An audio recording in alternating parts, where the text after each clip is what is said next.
A very wonderful day, viewers, to you up there. Welcome to the program Perspective on ITV. My name is Chuka Onghai. Perspective will look on a variety of issues with profiling solutions. Last week we were here, and of course this week we are back here. This week's episode we're looking at the outcome of the just concluded APC National Convention, where we have a consensus candidate, person of Senator Abdullahi Adamu, coming out as the national chairman. With me in studio this evening to discuss this issue is no other person than Ambassador Francis Adegbenege. Of course, he is a political analyst here in the FCT. Welcome to the program, sir. Yeah, thank you very much for having me. So, sir, let's look at this whole issue on the consensus issue. Of course, I don't think it's the first time of having consensus, but having this party coming out on a consensus candidate, what is your take on it? Well, I think first and foremost I must say that as it is today, what happened simply suggests to us that the political arena of today, of Nigerians of today, is being controlled by PDP, because virtually everybody that were elected at the yesterday convention were all PDP members. So, and at this point, I will now be asking a question that if APC still see PDP as, not being, not having the capacity to lead the nation, that will create an avenue for them to build a better nation. Because as it is today, the Senator Abdullahi Adamu is PDP. Namane, host of all of them, they were PDP, but they decamped to APC, and today the people holding APC are all former PDP member. Well, we've seen the issue of jumping from one party to the other in this country prior to now, but having the likes of these persons who talked about leaving a particular party and coming to a particular party. I don't think they're just trying to say in this particular party I was not allowed to bring in my capacity, to bring in my credibility, and of course I'm jumping to this place, and this particular party now is giving me the room to bring in my capacity. What's your take on that? Yes, what has played is simply proof to us that they are coming into power to serve themselves, not the populace, not the Nigerian populace. Because if they have remained in this party for a long time and they have had some positions, so they have no reason to decamp to another party, if not for their own selfish reasons. So as it is, them jumping from PDP back to APC, I see it as a sign of them telling Nigerians that we cannot be trusted with positions, telling Nigerians that as it is today, we are after ourselves, not after serving you people. Don't forget, elective positions is for people to come and lead. So it has also proven to us that they are not ready to lead. So as such, they cannot be trusted at any level. So this is my take. Well, let's look at the issue of consensus for the APC now.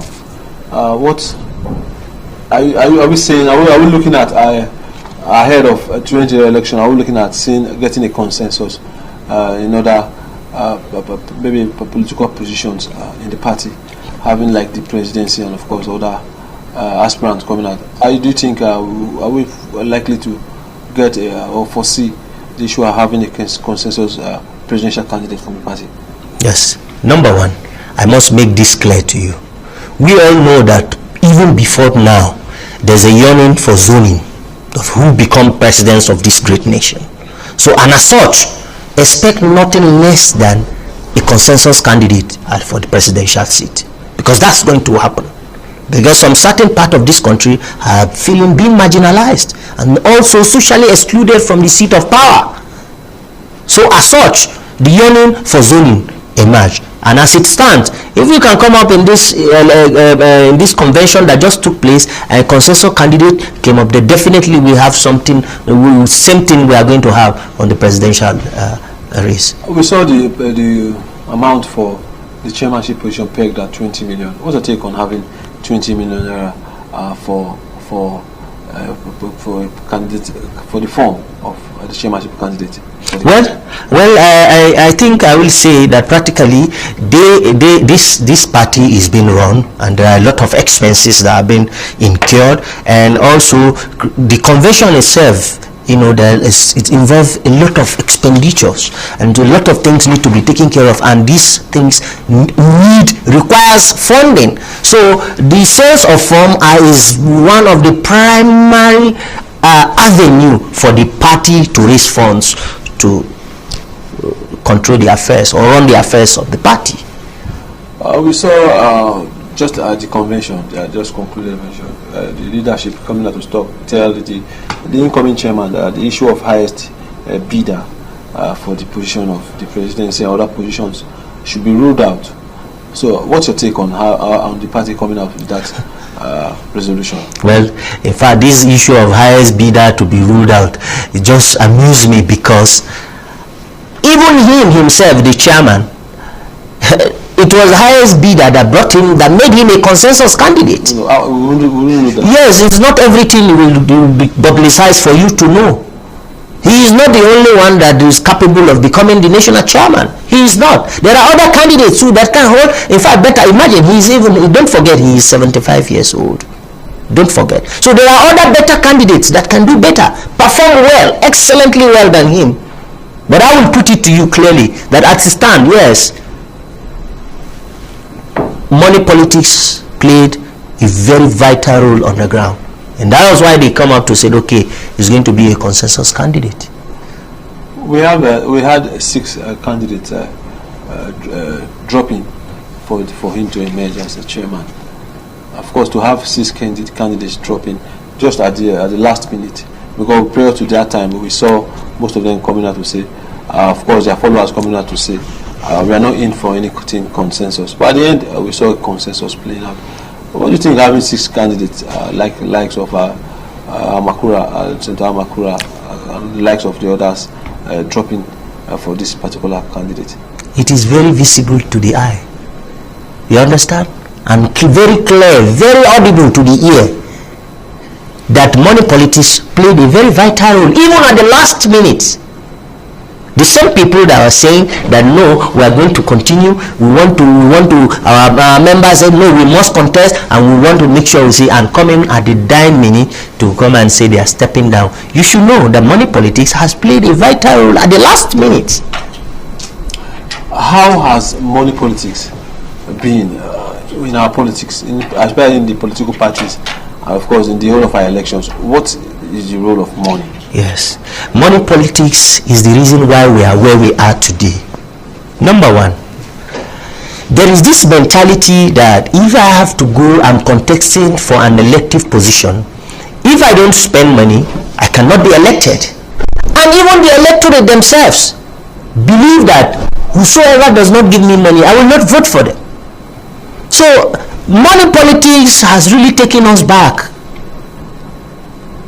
Socially, mentally, even psychologically, it has taken our electoral process, our democratic process backward, because it's no longer about the person that is right for the job. It is now about the person that qualifies for the job. So money politics has not done us well, but rather has taken us back. So when you have the party, the APC, coming out to say issue of highest bidder is overruled, is it not trying to tell you that issue of money politics is out of the way? It's just a mere talk. Talk is cheap.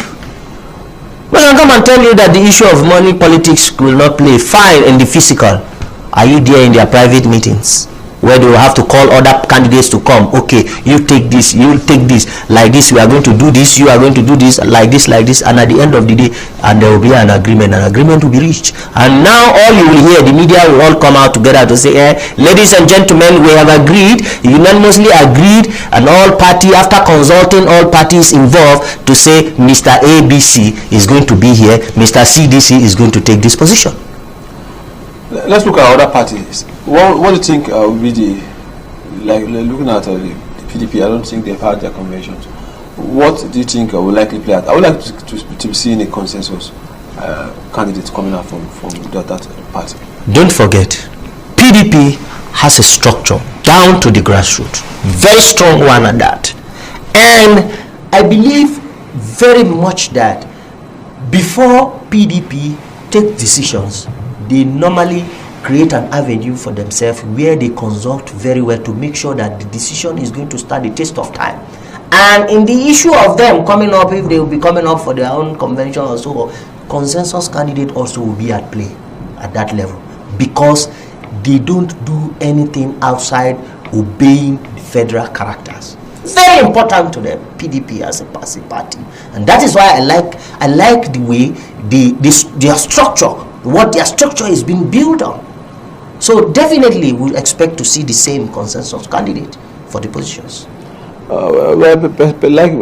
Plenty of persons, or number of persons have talked about having 16 years and of course having 7 years. How do you try to relate that in our political system right now? No, the question is, should it be about how many years this person has ruled and about how many years this person has ruled? Should it be about that, or it should be about developmental process that we might have witnessed from this person's years and what we have witnessed from this that has done little?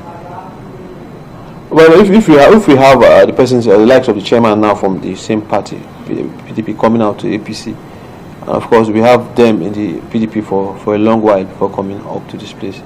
How do you seem to compare the issue of of saying, okay, this person is from this party and is now in this party, and of course you talked about the issue of the same PDP coming to APC. That's all we're trying to say is that we have these persons and these political parties as major major players, so we don't have anything to rule out. So if you are having these persons in these positions now, do you think is a better position for the APC to maybe go scale through the 2023 election? Well, as it is, nobody can say what will happen.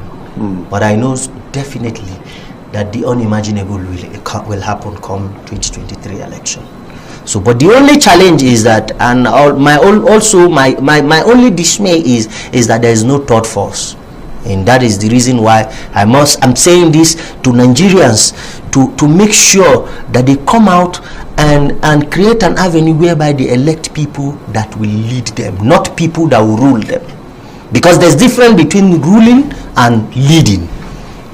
People that will rule you will influence your life physically, mentally, socially, and in all ramifications. But the people that will rule you will never influence your life positively, because at the end of the day, it's going to be a game of touch and go, talk and do. This is how it's going to be, and it's like that. You have no say if you are being ruled, but if you are being led, you have say. Well, viewers at home, I'm still with Ambassador Francis Adegbenege, and of course is a political analyst here in the FCT. Well, we were looking at just the outcome of the APC concluded convention. Well, let's get some clips from that convention. When we come back, we'll be wrapping up the program. Speaking at the 2022 National Convention of the All Progressives Congress, APC, President Muhammadu Buhari enjoins the new National Working Committee of the party to ensure that primaries are not influenced by highest bidders. He urges party leaders to always promote internal democracy and equal opportunities for all members of the party. He calls on all politicians and the electorate to abide by the new Electoral Act to promote the process of election, enhance transparency, fill in existing gaps, and add value to Nigeria's democracy. He urges members to avoid overheating the polity and not allow their differences tear and frustrate the party. The successful conduct of the all local and state congresses, the purchase of the National Secretariat, which was graciously named after me, and the review of the Constitution, among others, are no doubt tremendous achievements recorded by the caretaker extraordinary Convention Plenum Committee. This convention is coming at a crucial time when we prepare for another round of general election. Therefore, the need to remain strong and be united for the party to exploit the rich abundant potentials at its disposal cannot be overemphasized. We appreciate the right to hold different opinions and aspirations. However, such differences must not be to the detriment of the party. The president notes that his recent intervention in the affairs of the party was not intended to muzzle dissenting voices. Welcome back, our viewers, from that clip from the convention of the All Progressive Congress that held last week, Saturday. Well, I'm still here in the studios with Ambassador Francis Adegbenega, and of course, he's a political analyst at the FCT. So we will be wrapping up very soon. Now, let's look at the issue of grassroots politics in the upcoming 2023 election. What role do you think grassroots politics will play concerning? Yeah, I think the coming election in 2023, the grassroots will play a very, very vital role, and which I will say kudos to the women as they have started organizing themselves. I think I remember Mrs. Ene Ubi was talking about how they have gone even down to the grassroots to mobilize women, and also to let them know that it should not be about money politics at that level, that they should make sure that they vote in the right candidate. It should not be about money, about food, and I think that is a very good step to go. And also to the youth, I can see that the youth have really shown that they are prepared. They are prepared to make sure that change is being effected on who becomes the #1 citizens of this country come 2023. And as such, I see that the grassroots politics is going to be a very strong decider for the upcoming elections. Let's look at the issue of having a neutral political party. As it stands, we are having just two major political parties. We said it earlier, PDP, Congress, which is the ruling party, and of course the Democratic Party. Yeah. What's your take on having a neutral political party, like as in the case of 2011 and 2017? What's your take on having? Well, as it is, it should not be what we should be. We should not be talking about that for now, because it is late already, and as it stands, there's no third force. The only people we have are the APC and the PDP. So now the onus is lying on the Nigerian citizens to be wise in their choices of who becomes their president come 2023. So, and as such, I think I think we cannot say for now. Let's see what happens to the PDPs from their convention and host of other, so we can be able to know exactly what direction we should be looking at. Looking at zoning, let's come back to the issue of zoning. The APC, I think they've zoned their presidency to Southwest, and of course their chairmanship position for North Central, which actually has played out, and we're having the person of Senator Abdullahi Adamu coming in as national chairman, and of course from Nasarawa State. What do you think about zoning come 2023 for the major political players? Do you think issue of zoning will go smoothly with these political parties, having what we are seeing now playing out? Well, you will agree with me that before now, a particular part of this nation are agitating, feeling that they are socially excluded from the authority, as in to be among the people who decides what's happening in the nation.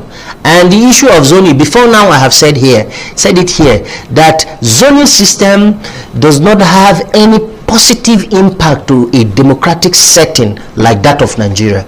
Because when you talk about zoning system, you're simply saying that if, for instance, zone A has a candidate that has the competency, the capacity to deliver, but because it is not their turn, so we'll have to go to whosoever is available in the other zone. So, and I see issue of governance, when you talk about corporate governance, should be about people or someone that have the capacity, the competency and the ability to deliver, and also while influencing the life of its followers.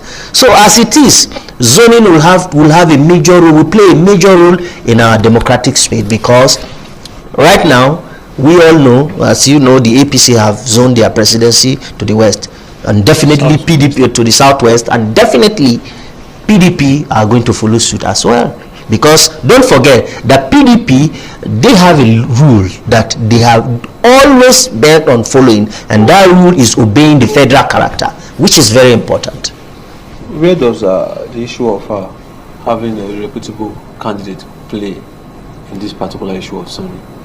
Yes, at this point, I think I said earlier, in this particular zoning issue that we are being faced with today, I think it's going to help us at this time, at this moment, because it is very crucial. This country is in dire need of a leader, not a ruler. Someone that will lead, that will influence not only the life of the citizens, but also everything that concerns the growth of the nation. So, and at this point, we are waiting. Let's see where the PDP, the People Democratic Party, will zone their presidency to, and then from then we can now start to, envisage to see, okay, how it is going to look like. But as it stands, zoning is a welcome development for this 2023 election. We've not gotten any, we've not known any known candidate for both parties coming for the presidential, but we know people vying for the position. Yes. Do you think the issue of having the particular persons now declaring, of course, the party declaring particular persons for those positions, we probably bring out some kind of resolutions for persons? Well, as it is, we have seen from the body language of the People Democratic Party that the chairman said he is going to respect the zoning, system. So if that's continue, that means we know that at the end of the day, there's going to be a consensus candidate for the People Democratic Party as the presidential candidate for 2023 election. The persons coming out for that position, is it determinant for what we foresee, what will play out? Two things are going to be determinants. Number one, where that person is coming from, and also who that person is. These are very important. So what is determinant? Yes, I say two things will determine. Number one, where the presidential seat is zoned to, and number two, who that candidate is. Does it have influence? Can it influence Nigeria? Does it have the capacity and the competency to lead as the number one citizens of this country? So these are very strong, determinants to who becomes the president at the end of the day. Supposing we have a neutral person coming out from a neutral party, don't you think that might also play out? You are looking at the timing, and what don't you think we will have some? Well, as I said earlier, that it is too late. I must say it. Election is just less than almost a year now from now. So, and as such, a third force cannot just emerge from nowhere and come and take over. It's not possible. So that is why, you see, I told you earlier, in 2007, you know what happened. We had third force. In 2011, there was third force. In 2015, it was 2015. There was no third force because the third force party merged with one of the party which was become the APC. You understand? So, but in this case, there is no third force. Only permit me to say that the third force are the Nigerians that are yearning for a better leader. So these are the third force. How do we get people involved in party politics? Because that seems to be the bone of credible and, of course, getting the dividend of democracy. Yes, one of the important way, and one of the important things that we need to look into, and we should also thank Mr. President. He has tried for signing the local government autonomy into play. So let everybody that aspire to be a leader, that aspire to take any political seat, go back to their grassroots, go back to their local government and start to build from there. So by so doing, then after 2023, the next coming election, we can start seeing where we'll have youths that people would have not even heard of emerging as a senator, as a House of Rep, and host of others. So as it is today, I think the president has done well to have created that avenue for grassroots politics to thrive. I think that is kudos to Mr. President. What was the role of the traditional rulers in making this a reality for the grassroots politics? Yeah, they have a very, very vital role to play, because the traditional rulers too are among the stakeholders.